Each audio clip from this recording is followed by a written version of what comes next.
चलिए आ जाइए। Plant diversity में मैक्सिमम 27 क्वेश्चन और मिनिमम 6 क्वेश्चन। वेरिएशन देखो, मैक्सिमम 27 और मिनिमम 6। हम अच्छे बच्चे हैं, 6 सोच के तैयारी करेंगे कि 27? समझ गए ना? 27 नंबर नहीं, 27 क्वेश्चन इंटू 4 कर सकते हो। 20 को 80 और 7 चौक 28, 100, 100 हाँ जो भी है 108 नंबर का एक चैप्टर से। मैं किसी दिन, मेरे को याद दिलाना, मैं तुम लोगों को एक लिस्ट दे दूंगा। मेरे पास लिस्ट पड़ी है किस चैप्टर से कितने नंबर के आ चुके हैं कभी कभी, है ना, एक लिस्ट पड़ी है।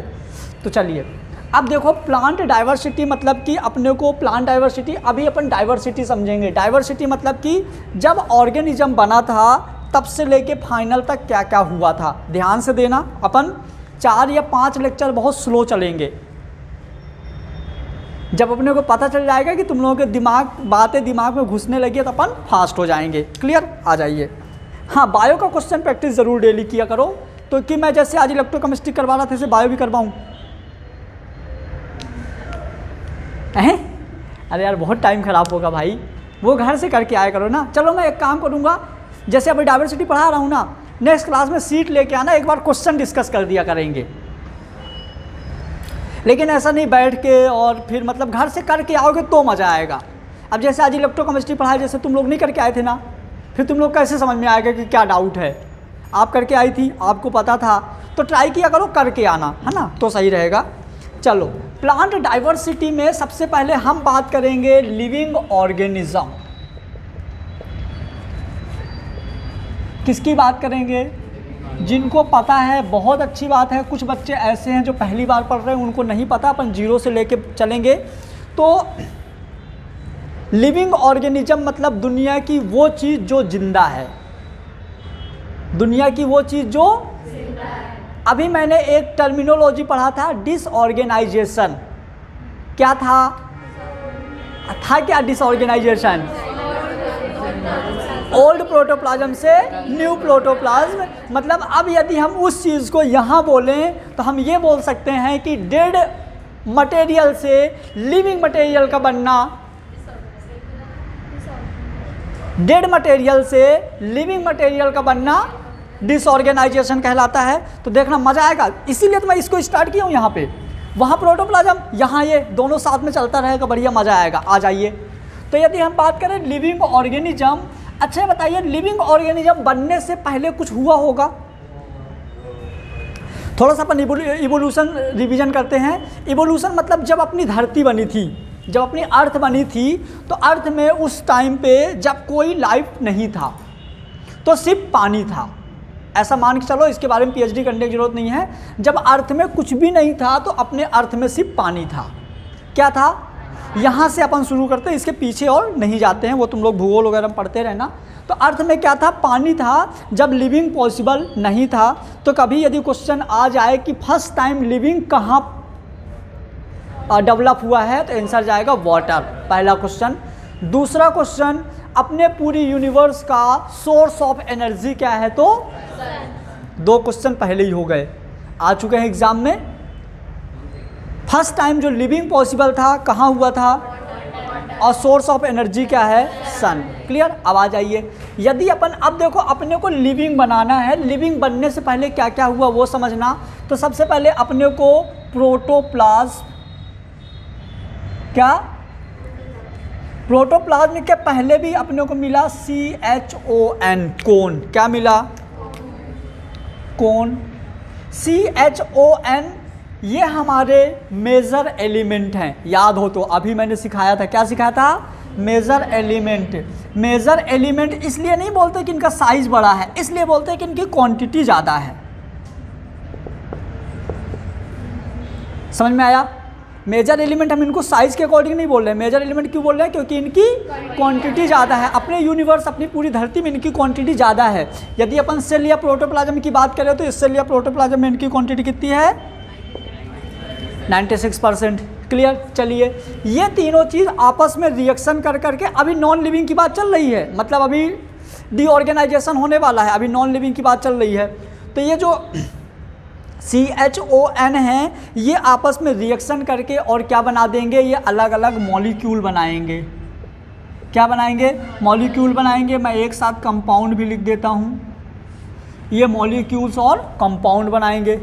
मॉलिक्यूल और कंपाउंड आपस में मिलके ये बनाएंगे कुछ ऑर्गेनिक और इनऑर्गेनिक मटेरियल। क्या बनाएंगे? ऑर्गेनिक और इनऑर्गेनिक। तो हमने ले लिया प्रोटीन, फैट, कार्बोहाइड्रेट।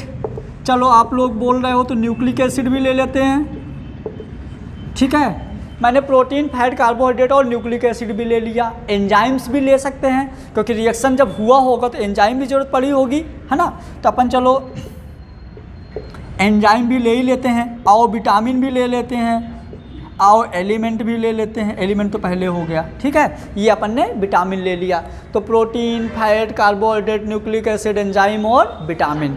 मेनली अपन जो स्टडी करेंगे तो सिर्फ इन तीन की स्टडी करेंगे। किस किस की? प्रोटीन, फैट और कार्बोहाइड्रेट। ये तीनों चीज़ आगे चल के कुछ सेल टाइप का स्ट्रक्चर फॉर्म करने लगेंगे। किस तरह का? सेल नहीं, सेल टाइप का स्ट्रक्चर कुछ बनेगा। मतलब कि यहाँ तक तो नॉन लिविंग था, यहाँ तक कंप्लीट नॉन लिविंग है। यहाँ तक क्या है? Complete non living. अब इन तीनों में आपस में रिएक्शंस होने लगे और ये लिविंग मतलब कि अब याद रखना, ओल्ड प्रोटोप्लाज्म अब न्यू प्रोटोप्लाज्म में कन्वर्ट होने वाला है। क्या एक साथ हो जाएगा? धीरे धीरे होगा।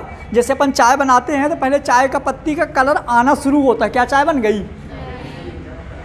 समझ गए ना? थोड़ा टाइम लगता है ना। चलो, तो ये जैसे ही आगे जाता है ना तो ये बनाता है बेटा कोजरवेट्स। क्या बनाता है?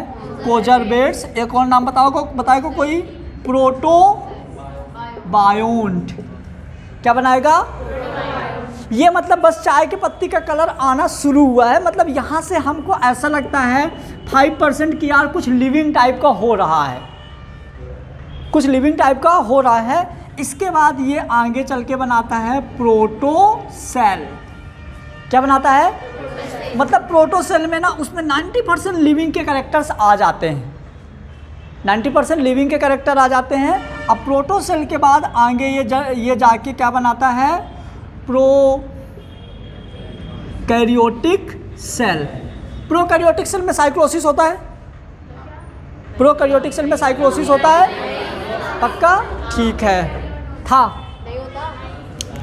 ठीक है। प्रोकैरियोटिक सेल बनी। अब जैसे प्रोकैरियोटिक सेल बनती है ना तो थोड़ा सा हम यहाँ रुकेंगे। प्रोकैरियोटिक सेल में हम थोड़ा सा रुकेंगे और जो प्रोकैरियोटिक सेल होती है तो प्रोकैरियोटिक सेल में आपको बहुत सारे बैक्टीरिया मिलने लगेंगे। क्या मिलने लगेंगे? क्या जब शुरू में बैक्टीरिया मिले थे उसी टाइम इन्फेक्शन करने लगेंगे? क्यों? कोई चाहिए भी तो इन्फेक्शन के लिए। कौन था उस टाइम पे? कोई था ही नहीं, तो इन्फेक्शन पॉसिबल मतलब था, मतलब उस बार टाइम थे बैक्टीरिया। अब जो बैक्टीरिया होते हैं तो यहाँ पे बहुत सारे बैक्टीरिया थे, ग्राम पॉजिटिव, ग्राम नेगेटिव। तो बैक्टीरिया को एक साइंटिस्ट थे R.H. विटेकर, जिन्होंने बैक्टीरिया का नाम दिया मोनेरा। अभी आ जाना, क्या दिया?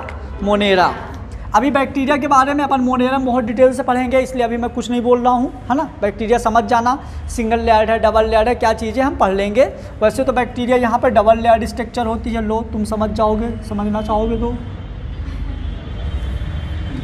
मतलब पूरा प्रोकैरियोट डबल लेयर्ड होगा, ठीक है। क्योंकि ये प्रोकैरियोटिक में क्या आएंगे? मोनेरा। अब मोनेरा में सेल वॉल और सेल मेम्ब्रेन दोनों होती है। वो बात अलग है कि सेल वॉल और सेल मेम्ब्रेन अलग चीज़ की बनी होती है। किसकी बनी होती है हम आगे डिस्कस करेंगे। चलिए, अब प्रोकैरियोटिक सेल में और अच्छा डेवलपमेंट हुआ और ये क्या बन गया? Eukaryotic cell. क्या बन गया?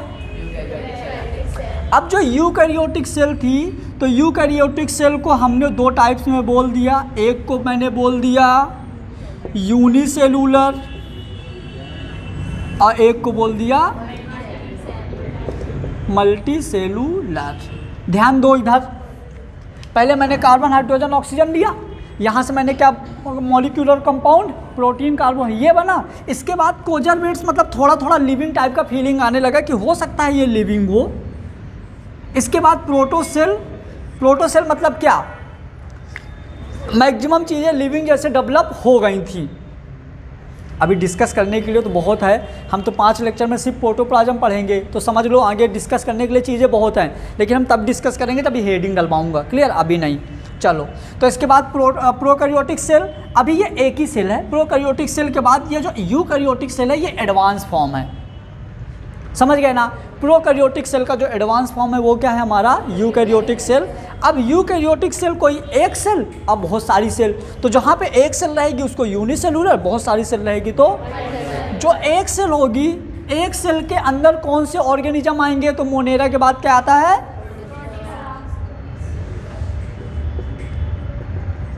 प्रोटिस्टा। मतलब प्रोटिस्टा में सारे के सारे वो वाले ऑर्गेनिज्म हैं जो सिंगल सेल होंगे। नाम बताओ प्रोटिस्टा के कौन कौन से थे? बैक्टीरिया तो हो गया ना बेटा। किसी को याद है पुराने बच्चे? डायनोप्लाज्म, डायटोम, यूरेनोइड, स्लाइम मोड, प्रोटोजोआ, फिर प्लाज्मोडियम, स्पोरोजोइट और ये सारी चीज़ें ये आगे पढ़ेंगे, टेंशन ना लो, तुम लोगों को भी याद होगा, है ना। अभी टेंशन मत लो, बस समझो प्रोटिस्टा आ गया। मतलब यदि मैं बोलूँ कि प्रोटिस्टा और बैक्टीरिया में ज़्यादा डेवलप कौन सा है तो क्या बोलोगे? क्यों? क्योंकि बैक्टीरिया भी एक सेल है, ये भी एक सेल है, लेकिन बैक्टीरिया कंप्लीट सेल है ही नहीं।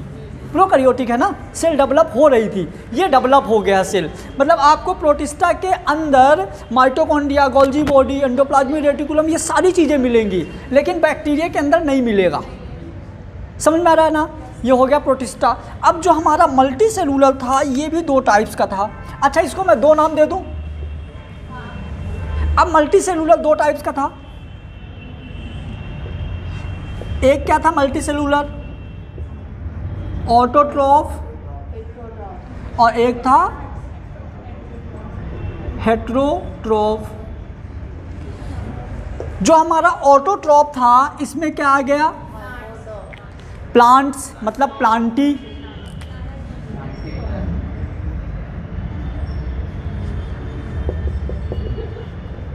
इसके अंदर आ जाएगा प्लांटी, और हेट्रोट्रॉफ मतलब एनिमल, तो इसके अंदर आ जाएगा एनिमेलिया।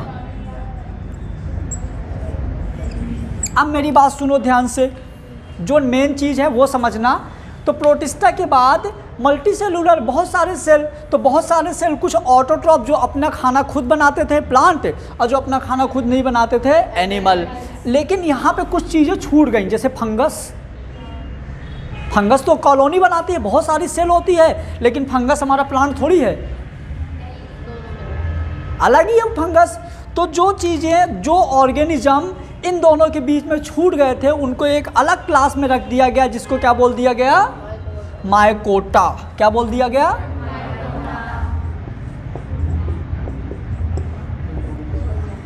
तो हमने इसको दे दिया 3rd नंबर माइकोटा, इसको मैंने दे दिया 4th नंबर प्लांटी, और 5th नंबर दे दिया एनिमेलिया। क्लियर? अब जो प्लांटी वाली बात थी, तो प्लांटी में क्या था? देखो प्लांटी में कौन कौन से आ गए। तो सबसे पहले प्लांटी का पहला कौन आएगा? एल्गी। एल्गी, फिर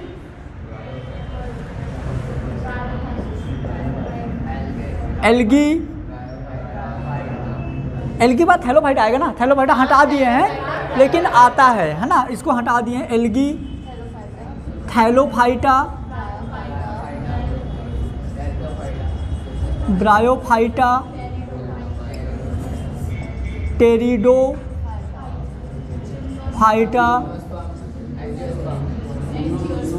जिम्नोस्पर्म और एंजियोस्पर्म। हालांकि एंजियोस्पर्म पहले मोनोकॉट फिर डाइकॉट आता है, लेकिन ये समझ लो एंजियोस्पर्म ये इसका एडवांस फॉर्म हो गया। ये प्लांटी के सब क्लास हैं, 1, 2, 3, 4, 5, 6। ये प्लांटी के अंदर की क्लास हैं। यदि हम जो हमारे साइंटिस्ट थे आर.एच. विटेकर ने दिया था 5 किंगडम क्लासिफिकेशन। 5 किंगडम क्लासिफिकेशन में क्या था? Monera, protista, mycota, Plantae, animalia. बस इतना याद रखो। अभी कौन कौन? Monera, protista, mycota, Plantae, animalia. पर अभी 11th के बुक में तो माइकोटा तो कहीं भी नहीं फंगस लिखा है ना, तो फंगस वो माइकोटा ही होता है, फंगस। ठीक है, चलो समझ में आ गया है। यदि आपको पूछता है आर्यस विटेकर ने जो 5 किंगडम क्लासिफिकेशन दिया था तो अपना यही आएगा। वैसे भी जब मैं माइकोटा डलवाऊंगा ना हेडिंग तो ब्रैकेट में लिखवाऊंगा फंगस, टेंशन नहीं है ना ये चीज़।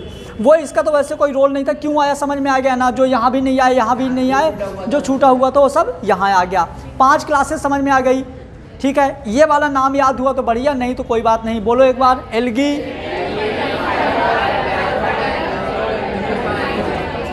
एल्गी, ब्रायोफाइट, एल्गी, थैलोफाइटा, ये हटा दो। वो इसका डिटेल स्टडी नहीं है। Algae, thallophyta, bryophyta, pteridophyta, gymnosperm और एंजियोस्पर्म। क्लियर हुआ यहाँ तक? अब आ जाइए। अब वैसे ये प्लांट किंगडम जो है, जो एनिमेलिया है, इसका अलग ही क्लास है, एनिमल डाइवर्सिटी। ठीक है, एक अलग से, वो अलग ही चैप्टर है, वो यहाँ का नहीं है। फिर भी यदि तुम लोगों को जानने का शौक हो तो ले दो, देख लो। अपन बात हो ही रही है तो अपन यहाँ पे कर ही देते हैं।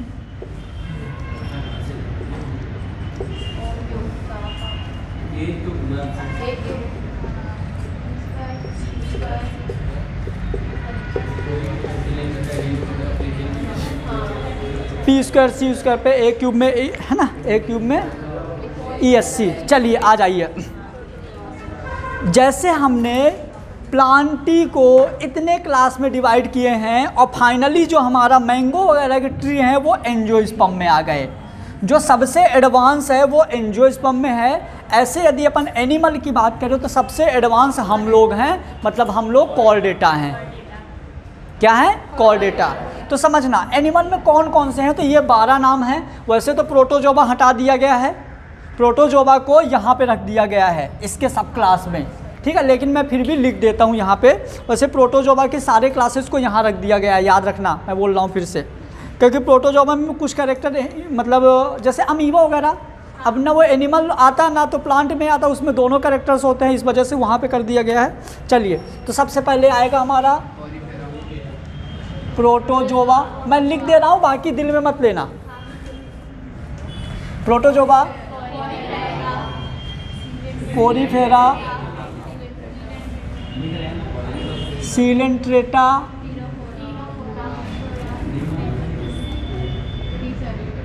Ctenophora, platyhelminthes,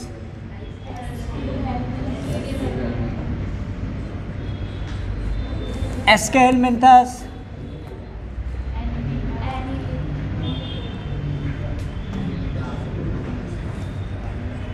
aschelminthes, annelida, arthropoda, mollusca, इकाइनो, डर्मेटा,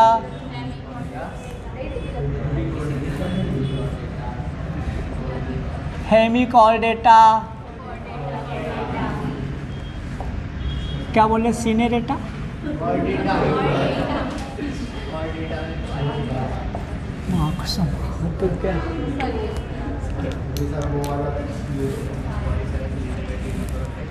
मैंने तो ये ट्रिक बना लिया हूँ। Protozoa, porifera, coelenterata, ctenophora, platyhelminthes, aschelminthes, annelida, arthropoda, mollusca, echinodermata, hemichordata, chordata. Very good, ठीक है, समझ गए। इसको जिसको याद है बहुत अच्छी बात है, जिसको याद नहीं है दिमाग मत लगाओ, ज़रूरत नहीं है। अभी जब नए चैप्टर में पढ़ेंगे तो हम देख लेंगे। अब सुनो मेरी बात ध्यान से। अपन ने स्टार्ट किया था प्रोटोप्लाज्म से, अपन ने स्टार्ट किया था मेजर एलिमेंट से, कार्बन, हाइड्रोजन, ऑक्सीजन से स्टार्ट किया था, और आज हम लोग बन गए। तो यदि हम लोग ये बोलें कि हम लोग कौन हैं तो क्या गड़बड़ है? हमारे पूर्वज कौन हैं? कौन? अपने पूर्वज कौन है? सुनो, अब पूरी डाइवर्सिटी में टफ नहीं है, याद रखो। यदि प्लांट डाइवर्सिटी तुम लोग ऐसे पढ़ते हो ना, ज़्यादा मतलब हेडक मत लो, अपना फिजिक्स केमिस्ट्री पढ़ते रहो। बस याद करो कि एक दिन टारगेट बनाओ अपने को, सिर्फ एक दिन में मोनेरा पढ़ना है। सुबह भी, दोपहर में भी, शाम को भी, रात में भी सिर्फ मोनेरा पढ़ना है। लालच बुरी बला है, लालच मत करना, तो याद रह जाएगा। क्या? एक दिन में सिर्फ मोनेरा बस।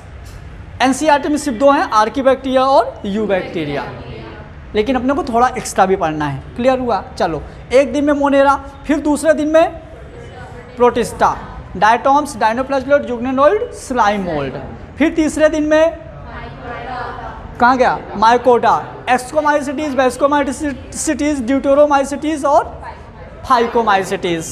फिर आ जाइए एल्गी, रोडोफाइसी, फियोफाइसी, क्लोरोफाइसी। फिर ब्रायो तो ब्रायो, फिर हाँ टेरिडो के भी हैं। टेरिडो के कौन कौन से थे? नहीं, कहाँ टेरिडो के थे? फिर उसके बस एग्जाम्पल, सिर्फ एग्जाम्पल करने लगे थे यहाँ से। समझ गए ना? तो ये तुम लोगों को भी याद हो जाएगा। अब अपने को एग्जाम में क्या आता है? जैसे बैसिडोमाइसिटीज़ का एग्जाम्पल, बैसिडोमाइसिटीज़, तो बीच के एग्जाम्पल्स आते हैं। अपने को ज़्यादा लोड नहीं लेना, अपने को सिर्फ एक एक दिन में एक एक करना है। तो ये तो हो गए थोड़ा सा क्या अपना पूरा डाइवर्सिटी, कहाँ से मतलब कौन से, अरे यार मान जा भाई, कौन से क्या क्या बना आज का, तो ये हो गया। अभी मैं जस्ट 2 मिनट बाद जैसे तुम लोग नोट करोगे ना, तो थोड़ा यहाँ पे साइंटिस्टों का रोल बताएंगे कि कौन से साइंटिस्ट ने पहले एक साथ पांचों नहीं आए, अलग अलग साइंटिस्टों ने रोल किया, किनका क्या नाम है, सारी चीज़ें अपन थोड़ा सा हिस्ट्री देखेंगे इसकी। पहले इसको नोट कर लो, अच्छे से नोट करना, ईमानदारी से, बहुत टाइम है। तो गया था, लोग देख लेंगे। एक फोटो खींच के डाल दीजिए बस, हमने लगा दिया।